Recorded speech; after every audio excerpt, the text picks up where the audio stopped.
morning, good afternoon, and good evening, and welcome to AMJ Radio Live on Spaces, a weekly conversation hosted on X, the platform formerly known as Twitter, at your very own at AOM Connect. Tune in to AMJ Radio Live every week on Wednesday at 11 a.m. Eastern. To do so, look out for the link posted at AOM Connect, or click on the profile picture of the host you see here when they are outlined in a bright color. That means that they are live or on air.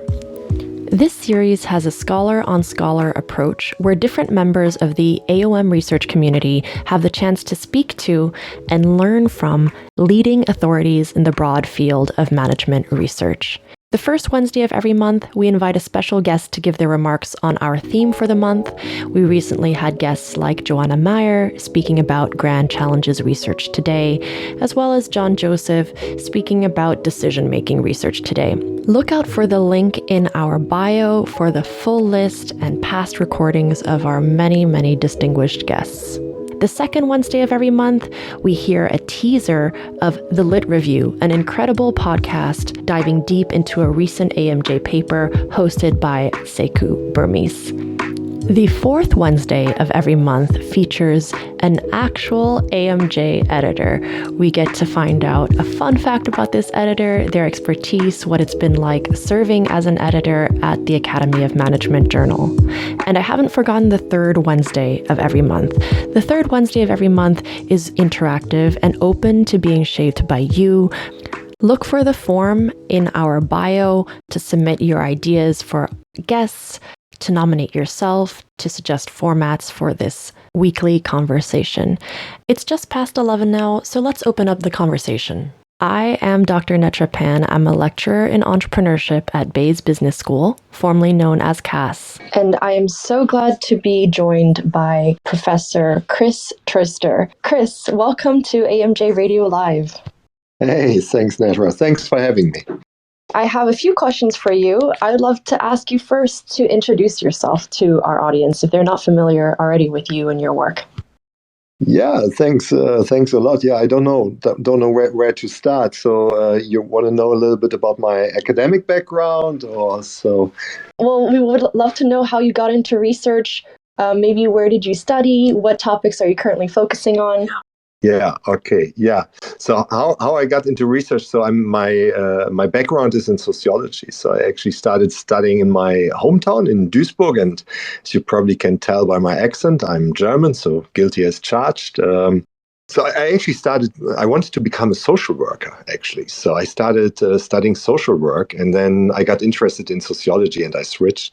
And then I did some Erasmus exchange program. I ended up in the Netherlands, finished my master's degree there in University of Groningen. And then I did my, I think I just didn't want to work really. So I liked it so much at university. So I thought one way to stay there is to do a PhD. And I did that at Rotterdam School of Management. And little did you know you'd get even more work staying as a professor at university. Yeah, nobody told me so. And then when they told me, it was too late because I hadn't learned a profession, So now I'm stuck with science. And, actually, I'm happy with it. So I had a little detour by Singapore. I was at Singapore Management University visiting for a year. And now I'm back in Germany and already for 12 years here now, married, 2 children, bought a house. So chances are I'm stuck here, but I'm happy. So, well, tell us a little bit more. What an international background, but now you're in Germany. What is the current situation like for scholars over there? First of all, I'm happy to be back in Germany. I think Germany is a great country to live in, and I've been away for 8 years. Of course, I'm biased. I'm German, so but I like being here. So we have a couple of great scholars. Obviously, my research is in organizational behavior. So I'm more connected to the OB crowd here, but we have a really nice group of scholars. So like two of them, or actually 3 of them, right here at KLU, where I'm now in Hamburg. So this makes it for me a great place to be. I think overall, I love where I am. I'm at the KLU. It's 12 years old. We adopted more like, let's say, the Anglo-Saxon business school system. We are a private business school. We have a tenure track system. And this is something that many universities in Germany do not have. So, and I think so not for me, but for the typical researcher, young scholar, just finished their PhD, I think the way to the tenured professorship in Germany, it's a little bit uncertain, a little bit difficult. It takes a long time to be tenured. It's uncertain where you will end up. Maybe the places you are sometimes not as developmental as it might be when you were on a tenure track place, but things are changing right now. So the German government has introduced has taken a lot of money in the hand to create this tenure track positions. So I hope that things are changing, because we're really seeing that good people, good German scholars are abroad, and it's sometimes difficult to get them back, but they actually would want to come back. I just came back because KLU offered this tenure track system. That's really interesting to know. I think that there are so many different European regimes in Europe, different university systems. And I think you were mentioning to me that the government had invested €1 billion to create 1,000 tenure track positions across 75 universities. That's a huge pivot and investment. Yeah, and that's of course not only in business administration, but across domains, across our many state universities. So I think we will have to wait to see how it really changes things, because I also think it requires a change in the academic culture, and this sometimes, as we know, can take a while. But I'm also happy to see that. Actually, if you're a business scholar and you wanted to go to a school that has a tenure track, because you're a young scholar, then there are places like KLU, but also ESMT and other places. So there are a couple of schools you could go to. Yeah. Well, let's switch tracks, and I'd love to hear more about your research. I'd love to know what you see as hot topics in your field. And just before I let you answer that, I did note you said you started in sociology and are now looking at a different level of analysis. So I would love to know also, how you manage that transition and, what you find interesting nowadays. Actually, I started in social work, right? So, but then I like the research side of the field, and that got me a little bit into sociology. And Groningen was very micro. So the perspective in Groningen was very micro. I took a lot of courses in social psychology, and actually they never wanted to let me take a course in experimental design. So because they thought like, hey, you're a sociologist, so it will be difficult to teach you something about experiments. It's fun. Because now I do experiments and I teach about experiments. But and then how did I end up at a business school? So I think the kind of research topics in organizational behavior, the mix of sociology, social psychology, that was what really attracted me. And one of my research topics also nowadays is social networks. And so this was something we were really taught in Groningen. And I took that to Rotterdam School of Management, connecting OB research with social network research. I still do that. I also do leadership research. But if you ask me, I still consider myself to be too young, to be narrow. So what I really try to do is see where my interest goes, and a lot of inspiration from my research comes from interacting with students in class. And sometimes it's just, I find out that the models that we have are not matching the experiences of my students in class, or even my own experiences.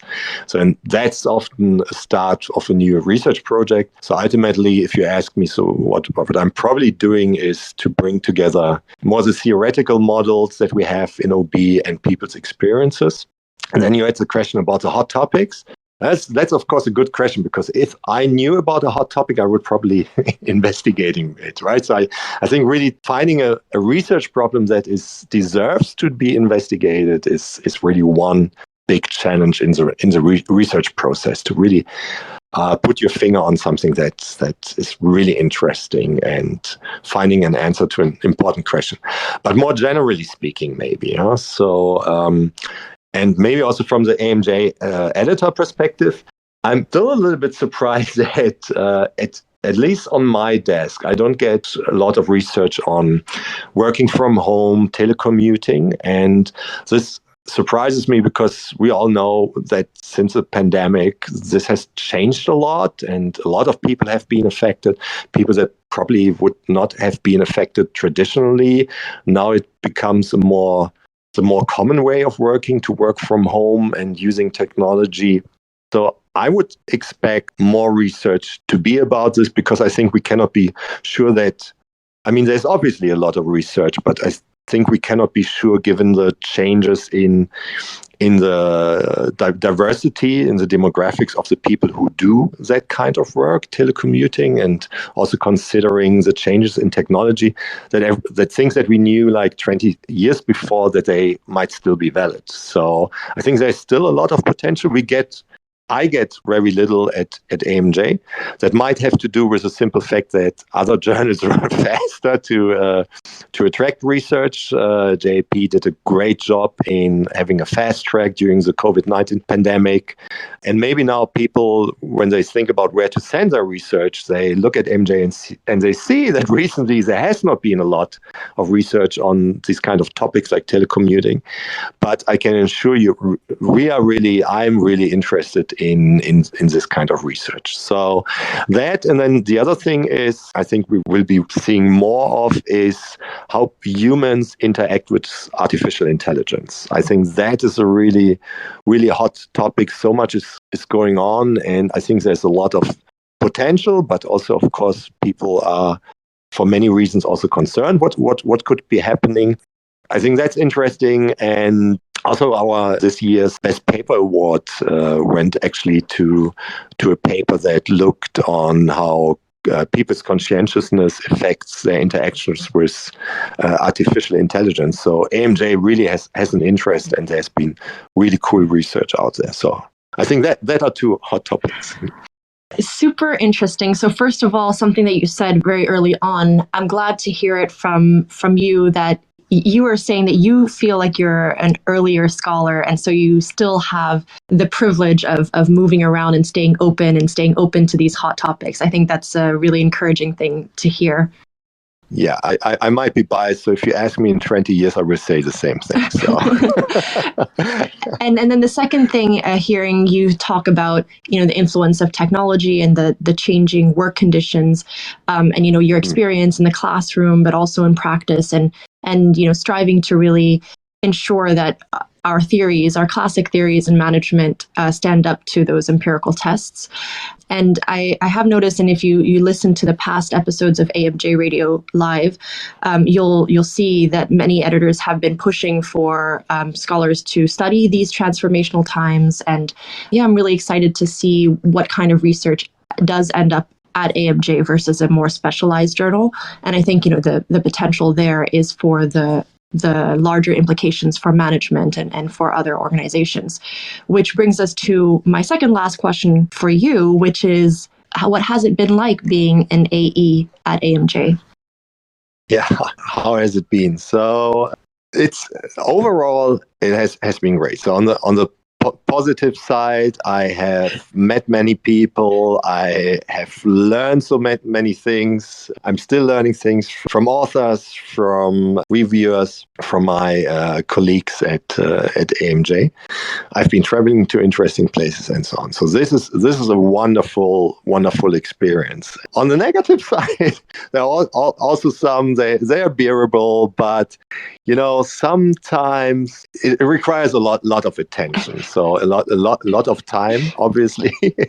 And this has to do with the fact that maybe I have to, when I write the letters, I have to sometimes encourage my reviewers to be on time with their reviews and so on. And considering that AMJ, we really try to give timely reviews, that often gives me in the end. So if a reviewer is a little bit late, which I perfectly understand can happen, but then I have little wiggle room at the end to write my decision letter. but this is, I think a minor thing. So overall impression, it's quite positive. Yeah, I love doing it. I guess you are aware that this is being recorded, so you are very careful in choosing your words.